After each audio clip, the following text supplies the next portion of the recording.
Good day to you. I don't exactly know how old the word social media influencer is, but I can tell you it's not very old. 2, 3, 4 years, at least as far as its widely held acceptance as a term to describe people who are on Instagram, who are on YouTube, and who are on Snapchat who influence other people's opinions. That is a new phenomenon that's come about just in the last few years. But the opinions that these people are influencing are not just opinions, according to Christian Fuchs. And that's what our chapter is all about today. It's about influencer capitalism. Chapter 7, as we begin after spring break. And I encourage you, since you've been out of the rhythm of this class for a whole entire week, to make sure before you submit any assignments that you've reacquainted yourself as to exactly what is required for your assignments. So we're taking on influencer capitalism today. It involves a lot with celebrities. Celebrities are not just people. Celebrities is a whole culture, or are a whole culture. And influencers have a lot to do with celebrityhood because most influencers who are successful anyhow are celebrities. Fuchs makes an important point that what's really being satisfied psychologically there for users who check in with social media influencers is they are fans. They are part of fandom. They are fans of social media influencers. And what are they looking for? They are really looking for recognition. They are looking for recognition. There's a void in their life. The fans are. They're looking for recognition that they happen to like a celebrity that somebody else does. So they feel okay that they like this person because plenty of other people like that person too. That's the heart of the word fan. But it's all about the fans seeking recognition. Very important point. And really, all of what we're talking about today has invented a new kind of economy called an attention economy. An attention economy. It's an economy not based on selling things like gasoline, actual products that you put in your car and use for something in your lives, like gasoline powers cars. What we're talking about here is an economy that's based on people garnering attention to themselves, gaining followers, gaining likes. That's what influencing is all about. It's about an attention economy. We know, though, from past discussions in this course so far that along with a way of behaving also comes a way of looking at life. And this is what ideology is all about. So we're going to be looking today at how influencer capitalism presents an ideology of becoming rich. It presents an ideology of becoming rich. Whether that ideology is true or not is really what this chapter is trying to deconstruct. Let's move now to talk about influencer capitalism. That's what we're talking about here. Influencer capitalism's political economy, as we've done for other subjects in the class. So we've already made note that the biggest influencers on the web are celebrities, and that they are in fact the brand. The influencer is the brand. Jake Paul, his is the brand of Jake Paul. He's an influencer. So what influencers try to do is they try to accumulate. Remember, it's a capital accumulation model that they're chasing. They try to accumulate likes, visibility, followers, anything having to do with attention towards themselves, because it then translates into economic capital through advertising and through product endorsements and through commission. That's what's going on here. Now, there's a term that Fuchs introduced that comes from Marx once again. It's the term of proletariat. A proletariat is a worker. It's not the person who owns the capital to produce the goods. They are the person who is hired. They are workers. However, in the social media influencer world, proletarians are working for free. They are promoting brands for free. Many people who are trying to become social media influencers, they are trying to become a successful, profitable social media influencer by doing some early on grunt work and basically volunteering their time for free so that they get noticed. That's what they are trying to do. I have a student right now. She's constantly promoting Disney. She wants to have a podcast that is commercially viable where she is an influencer. She's interviewing people all the time from Disney productions, and she's putting her podcast on the web. She's hoping to garner advertisers that will support her, but right now she's doing it all for free. So proletarian workers are workers who are working for other people, and in the case of the social media world, they're working for free. The exceptions are few and far between, like PewDiePie. PewDiePie is an exception. He's actually not part of a corporate interest. Most social media influencers, as you will see from the chapter, are associated with corporations. PewDiePie is not. It's its own corporation. He's that Swedish person who comments on video gaming. He started out commenting on Minecraft. He made $15 million in 2018, 4 years ago. Logan Paul is another one. He made $14.5 million in 2018. And Zoe Sugg, a beauty social media influencer, made $2.5 million Great Britain pounds. I guess that's about $4 million. These are the exceptions. All three of them, as Fuchs points out, don't comment really anything that's negative in a way that's going to affect their brand. That's not part of the capitalist ideology. To be balanced and fair, they're only going to be positive. And you can read that quote by PewDiePie to illustrate that. All right, so Fuchs also points out that most social media influencers are not working on their own. They are working, at least the successful ones, with talent agencies. Yeah, there are many talent agencies that are an extension of Disney, an extension of New York firms, an extension of Los Angeles firms, and they're always trying to manage the interconnection between influencers and the social media platforms that they're on and the followers that they have and their fan base. All of these things need to be managed, so it's part of a much larger capitalist picture in many cases. And really what we're looking at here is a digital industries capital class. That's what we're looking at, a digital industries capital class where only a few people, the Chris Rocks of the world, for example, the Dwayne Johnson, another kind of rock of the world, Kanye, any of the Kardashian family members, Jake Paul, David Portnoy, all of these people, they are not average citizens, as you will see when you read the chapter, who have become wealthy and famous. They are working with talent agencies, and they are part of a wealthy class that is a digital industry capital class. Let's take on now a concept by anthropologist Crystal Abaddon. Crystal Abaddon writes about visibility labor. So what visibility labor is, it's free labor. You're working for free, but you're not getting any money. That's why you're visible. That's why it's called visibility labor, because you're tagging friends. You're creating hashtags for beauty products. You're answering competitions like Wordle on Facebook or whatever the challenge is that's going around. You're participating in all of this, and you're doing it for free. That's visibility labor, and your labor, furthermore, is known as aspirational labor in addition to being visibility labor, because you are working for free based on the fantasy that you are going to be recognized, that you are going to be able to be recognized by the celebrity you're following, or other followers are going to start to put you in the position of being a celebrity. You're also aspirational because you're hoping to make money when the chances are not really that great. And so influencers are often described as either achieved influencers or attributed influencers. Achieved influencers are people who actually have achieved something, and so they therefore are influencers.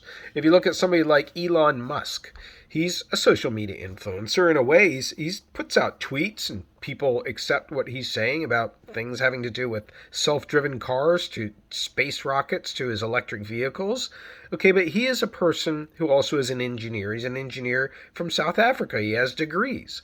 He's invested his money to create a company, Tesla and other companies. And so he is an achieved influencer versus an attributed influencer is somebody who has not really achieved anything. I mean, you could say Kim Kardashian is that way. She's what does she achieve? She's a well-known person primarily because of her father, who was an attorney. Now, I know some people think I'm being harsh here, but I'm trying to use the term in the way that's true to how Fuchs discusses it when we talk about influencers. The terms, I should say, achieved versus attributed. Now let's move on to Influencer Capitalism's commodity logic. Remember, the commodity is that sell form of capitalism. It's the most basic part. And Fuchs makes the argument that we need to deepen our understanding of commodity. We've discussed commodities a lot in this class. But we need to understand that that user's attention is the commodity that's being sold here. That's what you're trying to sell here. You're trying to sell the idea of attention to Khloe Kardashian, or attention to Britney Spears, or attention to Dwayne Johnson or Kelly Clarkson, or whoever is running the social media influencing campaign. It's all about the user attention is what is being sold. If I can put out a tweet by Dwayne Johnson and guarantee that immediately 30,000 fans and followers will see it, that's what's being sold to the advertiser. And this brings up a Marxian term called fixed capital. Fixed capital is where the means of production are fashioning the commodity. The means of production are fashioning the commodity. Normally we think of factories and machineries that are doing that, putting out parts for a car, for example. But in the social media world, it is the influencer. The influencer is the fixed capital, because the person is the one who's putting out all of the content to try and create the attention economy. So influencers are constantly practicing strategies of how to present themselves in public. They're constantly looking at their body language, they're looking at their facial reactions, they're looking at what they say, they're looking at all the likes and shares that they get from this kind of activity to then improve the way, but the focus is on how to present themselves. And so when we look at influencers in capitalism, social media influencers, we're really looking at a new kind of hybrid worker. We're looking at a hybrid worker where social media influencers are workers. That's one kind of way they're participating in capitalism. They're producing content on YouTube, on Snapchat, on Instagram. But at the same time, they are also capitalists, because they are trying to improve their situation. They're trying to accumulate followers, accumulate likes, accumulate different forms of attention. And then at the same time, they are also freelancers. They're also freelancers. They're working independently. They're working for YouTube, but they're not employed by YouTube. They're selling their work to YouTube. They're selling their work to Geico and other kinds of advertisers. And so we've got a new kinds of hybrid going on there. And two famous sociologists are brought into play by Fuchs to discuss the implications here. Horkheimer and Adorno, two famous sociologists, they coined the term culture industry. And it's describing how culture is subsumed under the commodity form and the profit-making form. That is, the way that we conduct our lives, the rituals that we perform that we consider to be cultural, are not standing on their own. They are subsumed. They become commodified through President's Day weekend, through 4th of July sales, through seeing what a person on Instagram is wearing and then deciding that is what is in fashion, and other people need to do that as well. And so really the industry of social media is only interested in people as consumers. It's not interested in their welfare one iota. It's only interested in converting people's behaviors into capital accumulation. Which takes us to influencer capitalism's ideology. Now, ideology is where something is presented as normal and natural, but it's not based in reality. That's how Fuchs is starting to refine ideology here. And so when you talk about the ideology of influencer capitalism, one thing that is off bounds is politics. Now, you may say that's not true. Politics is discussed by influencers. Well, it is by some, but Fuchs makes the case that politics is mostly discussed in terms of identity politics, which would be gender and would be ethnicity. And those are the two main identities. Politics is not taking on poverty. Politics is not taking on environmentalism. Now, you can find exceptions to social media influencers who discuss this, but for the most part, social media influencers are discussing items that have to do with promoting commodification, promoting the purchase of things. And if you just want to flat out say it, socialist blogging, socialist vlogging, socialist influencing, the opposite of capitalism, or at least a different perspective, a different model, is not presented at all. We're going to get to that a little bit later in the class. So really what influencer capitalism is just a celebration of capitalism. There's no critique going on there. Now, to illustrate whether capitalism should be critiqued, Fuchs asks the question, can you become famous on social media, because that's the ideological claim, right? Anybody can become famous on social media. Anybody can become rich. My son sure believes that. He certainly believes, or had believed at one time, that he could be a rapper and could become an influencer on that way and can become rich. But is that really the case? Because there are a number of claims that are made through the way that social media influencers communicate on social media that are simply not true, like individualism. Individualism is that you can work on your own, but you know what? You're putting in massive amounts of time. If you're a social media influencer, you're constantly working. It's almost endless when you devote yourself to doing that, and the payoff is very little. Very few people make it. A second ideological problem is the denial and neglect of inequality. That certain social media producers, media influencers, they are the ones who have made it, and they're the only ones who are going to make it. And there is going to be inequality, and the people who are doing a lot of work on social media are not going to be making money versus rich people versus celebrities versus people who are already well known. Third up is that the ideology of social media, in terms of whether you can become famous, it hides the fact that capitalist logic is invisible. I guess that's redundant. Capitalist logic is invisible. That you can satisfy your needs in life by buying something. That if you're unhappy, you can buy something. Retail therapy. That if you're feeling that you want to accomplish something, you buy something and you wear it, and it shows, or you buy something and you drive it, or you buy a phone and you hold it up in public. This is the capitalist logic. It's saying that basic human needs can be satisfied by the very cell of capitalism, which is the commodity. And that leads to a commodity ideology that things should be purchased, things should be discarded, things should be updated, things are things that should be acquired through money. And that is what we're being taught all day long. And even though we have these huge credit card bills, or even though we'll purchase something and they have buyer's remorse the next day, as they call it. Also, there is a sexist ideology as well. Most of the social media platforms that feature social media influencers are run by men. And most of the content reinforces traditional objectification of the woman as something that should be looked at as a sexual object, and reinforces men as the people who are in charge of decision making. So there's a sexist ideology as well. Now let's move to the concept of reified consciousness. Reified consciousness was introduced by the neo-Marxist researcher, thinker George Lukács, Lukacs, from 1971 is when he was writing. And he says there's an alienation that exists out there. Alienation happens to human beings when they feel that they're not in control of their lives.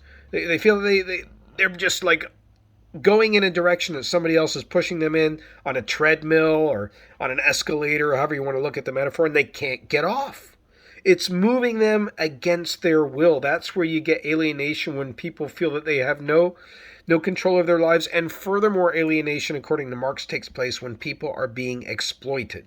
People are being exploited. Like you might feel when you purchase a bunch of books for your classes. Maybe you feel like you're being exploited because you have to purchase the book for the class, and the books are outrageously expensive. That's one way that you can feel exploited. Exploited is when somebody's taking advantage of you. That's what alienation comes from. And so in the social media influencing world, what happens is it justifies and fetishizes. Fetishizes is the over appreciation of an object as satisfying basic human needs. It idealizes, makes it ideal that you should have the dream car or that go on the dream vacation. And in addition to all of these things, it naturalizes capitalism, makes it seem as though purchasing things, purchasing somebody's affection,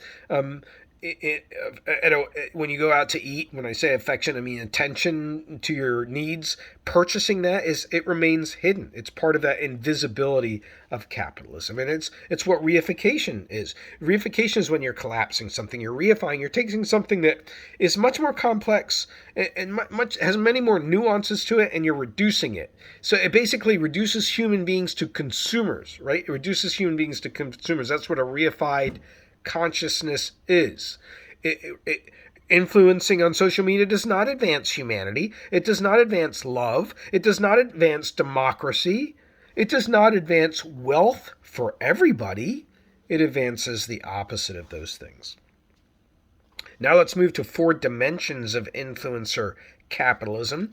4 dimensions that make you, people in your age range, targets of social media influencer capitalism. First of all, young people use social media heavily, a lot more than older people.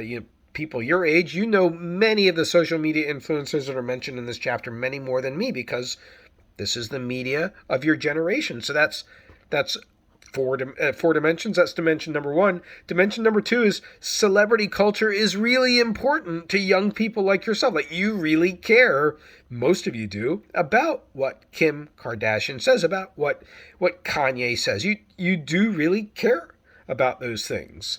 Thirdly, influencers influence shopping decisions.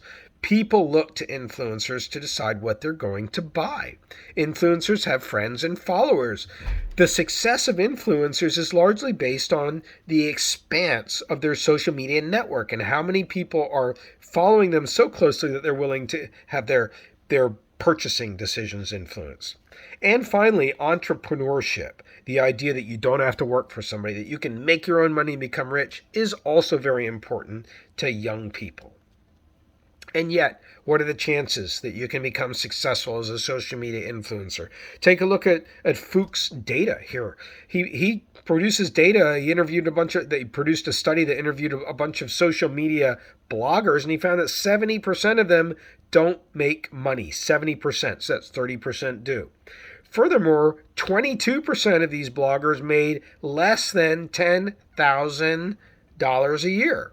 So of the ones who did make money, of the remaining 30%, only 22 out of that 30%, they're making less than $10,000 a year. About 1/4 of the people making money, they're making less than $10,000 a year. And then only 5% are making more than $30,000 a year by social media influencing, which is saying that this occupation is basically aspirational labor. People take it always with the idea that in the future, like real estate sales, like in the future, they're going to strike it rich.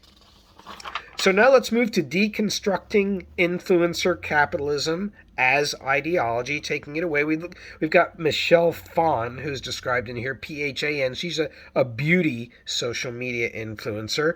She was interviewed after being very successful with her products. She has subscribers, and she sends samples of her beauty products to subscribers, and she blogs about them across her social media platforms. But she conducted an interview when she became very rich. And she revealed that she's not happy at all. She's not happy at all with the life that she has to lead. And that's what deconstructing the influencer capitalism as ideology is saying. It's, you may be making a lot of money if you're one of the few lucky ones, but at the same time, you're going to sacrifice all these other areas of your life that you're glossing over because you're making that money. So influencer capitalism has many problems. Richard Fuchs, he says, first of all, beauty is commodified. The whole idea of judging whether a person is beautiful is based on the cosmetics that they're wearing, or based on the clothing that they're wearing, or based on a body style that is promoted by influencers. Beauty is a thing that can be purchased. Rather than, if you ask somebody, are you beautiful? You might say to yourself, well, inside and out, right? That's speaking to how the inside part is not really counted today. Because beauty is commodified. Secondly, influencer capitalism represents a new stage of advertising. It's a new stage of advertising because it puts the human being front and center as the brand, but at the same time, this human being is a hybrid of many different kinds of participants in the capitalist model, the capital accumulation model. Thirdly, one of the problems with influencer capitalism is the boundaries between who is being sincere and who is not being sincere are so fluid today. You can have somebody that just really seems like they have your best influence in mind with what you're recommending that you purchase for your skin, or what you're going to wear, or what kind of phone you're going to have. But if they're benefiting from it, it is anything but authentic and sincere. The boundaries between when people slide into selling you something for their benefit versus recommending something, talking to you about something they truly believe in, are so fluid today because of social media. And finally, a problem with influencer capitalism is that commodities, the influencers are really nothing other than commodity propagandists. That's what Fuchs says anyhow. They're propagandists. Every message that they're saying is only designed to get you to purchase something. They're not really influencers. They're really trying to distort the messages that they're doing to take attention away from the fact that it's all about them making money. And that's why social media capitalism is a positive ideology. It's all positivity. You know the memes that go around, be positive, don't let people get in your way of being negative. I mean, why not? Why can't you have a negative day? If you see things are wrong, why can't you feel negative? Well, you can, but that's not normal according to influencer ideology. It's not normal to feel down or to feel upset. You got to be positive. Don't let people bring you down. That's positive influencer capitalism, because the talent agencies, the corporate platforms, the YouTube, the Facebook, all of them, they don't want their influencers or really any content associated with negativity. That's why you only have a like button on Facebook. Similarly, social media capitalism continues to reinforce patriarchal and sexist inequities. I've already described how that takes place. Most of them are owned by men. Most of the content about women is objectifying them. And then there is also racist influencer accusations in social media capitalism as well. Some studies done that Fuchs cites in his chapter that show that the algorithms have been accused for some social media platforms of favoring white people and not bringing up black people or Latinos, Asian people when others are searching. So that takes us to Fuchs starting to introduce that there are alternatives. The rest of the book is going to start to present alternatives to the capital accumulation model, and one of the alternatives is socialist influencers. Again, I'm going to advise you not to get caught off guard by the common misunderstandings about socialism and what it involves. What Fuchs is specifically talking about here is influencers who are not just trying to influence commodity purchases. They are trying to promote human rights. They are trying to reform immigration. They are trying to reduce poverty. They are trying to reduce environmental destruction to the climate that we all have to live in. That's what socialist influencers do. There's a number of, like Greta Thunberg. Are you aware of Greta Thunberg, a Swedish young person who's done a lot to influence thinking on climate change and the urgency of taking steps to reduce negative climate change? There's also a group online called BreadTube. You can search that out yourself, BreadTube. These are online video makers that are joining together in a community to promote causes to improve the human condition. And then you've got a New York magazine called Jacobin, Jacobin. It's a socialist magazine. There are these other options that are out there. You may not know about them. You may already have a negative view towards them. You may already think that they're part of something that you don't want to be a part of because of how invisible conversations about socialism or other kinds of isms are within the capital accumulation model. And so that is going to wrap up our discussion as we start to advance our understanding of the ideologies that go along with social media. And in this case, we've been focusing on social media influencers. Have a great day.